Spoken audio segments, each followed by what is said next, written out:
ایک شخص نے خواب میں دیکھا کہ قیامت آ گئی ہے اور مخلوق خدا ایک میدان میں جمع ہے۔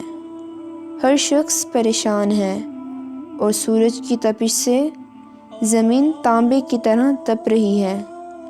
دھوپ کی شدت سے سروں کے بھیجے کھول رہے ہیں اور حد نگاہ تک کوئی سایہ نظر نہیں آ رہا۔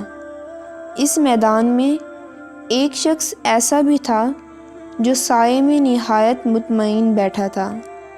خواب دیکھنے والا شخص اس کے پاس گیا اور اس سے پوچھا کہ تیری کون سی نیکی ایسی تھی جس کی وجہ سے تجھے یہ مقام ملا، جبکہ ہر کوئی اس وقت مصیبت میں مبتلا ہے اور تو آرام و اطمینان سے یہاں بیٹھا ہے؟ اس شخص نے جواب دیا کہ میں نے اپنے گھر کے باہر انگور کی بیل لگا رکھی تھی۔ ایک دن وہاں ایک بوڑھا شخص آیا اور انگور کی بیل میں اس نے آرام کیا۔ میں سمجھتا ہوں کہ یہ اس کی دعا کا نتیجہ ہے کہ آج میں اس آرام میں ہوں۔